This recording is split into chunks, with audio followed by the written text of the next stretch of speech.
আর যে দুইজন আলোচক এখন হচ্ছে বিতর্ক হচ্ছে, এটা বিতর্কের বিষয় না। একজন ভুল করছে, আরেকজন তার সংশোধনের জন্য বলতেছে, সংশোধনের জন্য আমরাও বলছি। তবে এগুলো মামলা টামলায় না যে প্রকাশ্যে বাহাসে বা সংলাপে চ্যালেঞ্জ করে বুঝায় দেওয়া উচিত।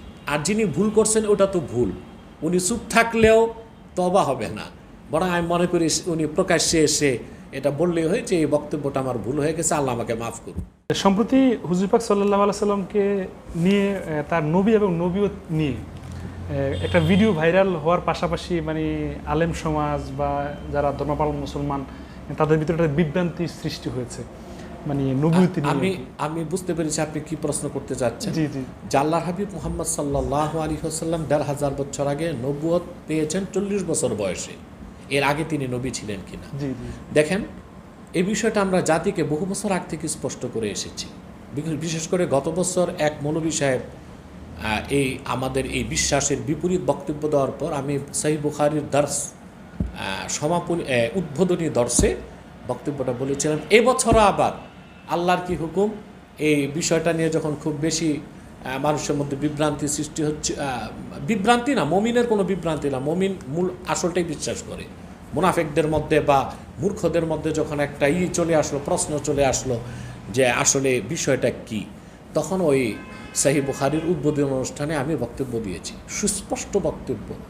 আদম সৃষ্টির বহু আগ থেকেই আল্লাহ তাআলা ঘোষণা করেছেন মুহাম্মদ সাল্লাল্লাহু আলাইহি সাল্লাম আল্লাহর সর্বশ্রেষ্ঠ সর্বশেষ নবী ও রাসূল।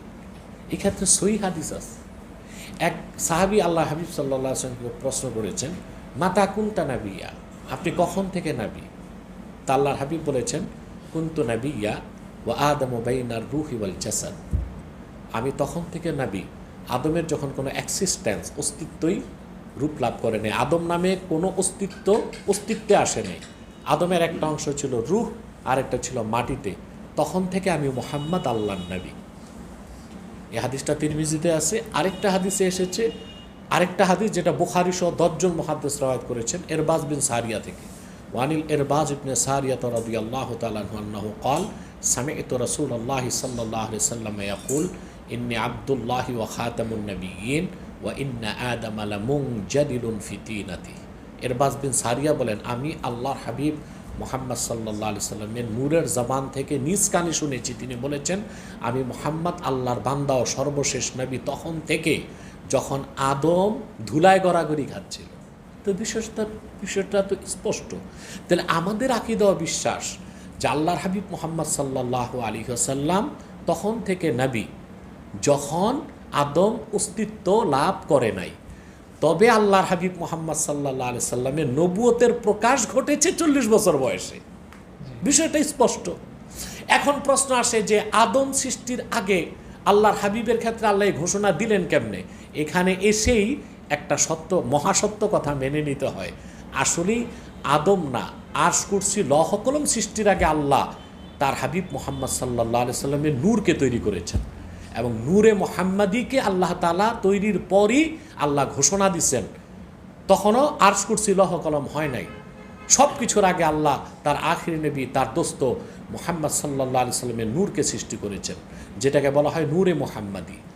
এ ব্যাপারে কিছু মওযু হাদিস আছে, ওইটা আমরা না মানলাম। জয়ীফ হাদিসগুলোকে সহিহ শাহেদ হিসেবে নেওয়া যায়, এ ব্যাপারে তো সহিহ হাদিসও আছে।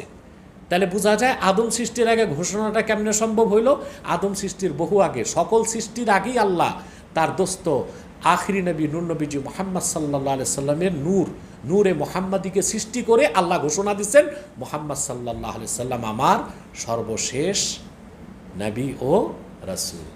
আগমনের দিক দিয়া প্রথম নবী আদম, আগমনের দিক দিয়ে, আর আগমনের দিক দিয়ে সর্বশেষ নবী হিসেবে, সর্বশেষ নবী ও রাসূল হিসেবে মুহাম্মদ সাল্লাল্লাহু আলাইহি সাল্লাম এসেছেন ১৫০০ বছর আগে, যার মাধ্যমে আল্লাহ তাআলা নবুয়তের রাসালাতের দরজা চিরতরে বন্ধ করে দিয়েছেন, দ্বীন ইসলামকে পরিপূর্ণ করে দিয়েছেন। কিন্তু আল্লাহর হাবিব নূর নবীজি মুহাম্মদ সাল্লাল্লাহু আলাইহি ওয়াসাল্লাম ১৫০০ বছর আগে ৪০ বছর বয়সে ওনার নবুয়তের প্রকাশ ঘটেছে, কিন্তু তিনি আল্লাহর পক্ষ থেকে নবী এই কথার ঘোষণা পেয়েছেন আদম সৃষ্টিরও আগে। এটাই হচ্ছে আহলুস সুন্নাহ ওয়াল জামাতের আকীদা, এটাই হচ্ছে আরিফ বিল্লাদের আকিদা, এটাই হচ্ছে গাউসে পাক শেখ আব্দুল কাদের জিলানী রহমতুল্লাহর আকিদা, বাহাউদ্দিন নকশবন্দি এবং বিশেষ করে ইমামে গাজ্জালি সহ ইসলামের ইতিহাসে যারা আরিফ বিল্লাহ, আল্লাহর পরিচয় যারা লাভ করেছিলেন, মারিফতে নূর আল্লাহ যাদেরকে দান করেছিলেন, তাদের মত এটা। এবং এই মত ইবনু হাজার আসকালানি, ইবনু হাজার হায়তামি এবং মোল্লা আলী কারি, আল্লামা হাফেজ জালালউদ্দিন সুয়ুতি, তারপরে আল্লামা খতিব আল কাস্তালানি, পৃথিবীর বিখ্যাত যারা মুহাদ্দিস, আজকের না 700, 800, 1000 বছর আগের, বিশেষ করে কাজী আয়াস, এইসব মহান মনীষীদের বক্তব্য এটা, মত এটা। অতএব যারা এর বিপরীত মত প্রচার করতেছে যে আল্লাহর হাবিব মুহাম্মদ সাল্লাল্লাহু আলাইহি সাল্লাম নবুয়ত পেয়েছেন 1500 বছর আগে, 40 বছর বয়সে, এর আগে তো তিনি নবী ছিলেন না, এর আগে উনি যা করেছেন সেটা দলিল না, তারা আসলে এইখানে আমার মনে হয় বাকি বিষয়টা বুঝতেছে না যে হ্যাঁ, আল্লাহর আখির নবী মুহাম্মদ সাল্লাল্লাহু আলাইহি ওয়াসাল্লাম তিনি 1500 বছর আগে গারে হেরাতে 6 মাস আল্লাহর ধ্যান করার পর সরাসরি ওহী এসেছে, কোরআন নাজিল শুরু হয়েছে, তখন নবুয়তের প্রকাশ ঘটেছে। কিন্তু মুহাম্মদ সাল্লাল্লাহু আলাইহি ওয়াসাল্লাম তো নবী তখন থেকে, আদম যখন অস্তিত্ব আসে নাই। আচ্ছা, তো সম্প্রতি যে ভিডিওর কথা বললাম সেখানে দুজনের কথা আসে, আমি তাদের নাম নিতে চাই না, আমি প্রশ্ন করতে চাই যে তাহেরি সাহেব উনি 48 মিনিটের আলটিমেটাম, এগুলো তারা নোংরামিতে লিপ্ত হয়ে গেছে। এগুলো কেস মামলার হুমকি দেওয়া, মামলা টামলা না, এটা হচ্ছে সংলাপে ডাকলেই হয় যে আমরা বসে, আপনি বুঝতেছেন না, আমি বুঝাই দিই, এটাই মনে হয় ভালো। এখন এসব বিষয় নিয়ে মামলা টামলায় জড়ায় গেলে নাস্তিকরা, বামপন্থীরা সুযোগ পাবে যে আলেম আলেমে কেস মামলায় লিপ্ত হয়ে গেছে, আর তাগুতি শক্তি বাহবা দিবে, যাক এরা তো এখন ব্যস্ত আছে, আমরা আমাদের কাজ করি। তো এটা মামলায় না যেয়ে আমার মনে হয় তাকে সরাসরি চ্যালেঞ্জ করা উচিত। আর যিনি ভুল বক্তব্য দিয়েছেন তার উচিত ভুল হয়ে গেছে, তওবা করে প্রকাশ্যে ক্ষমা চেয়ে নিলেই হয়, তাহলে বিষয়টা দ্রুতই সমাধান হয়ে যায়। আচ্ছা, আউযু বিল্লাহি মিনাশ শাইতানির রাজিম। বিসমিল্লাহির রহমানির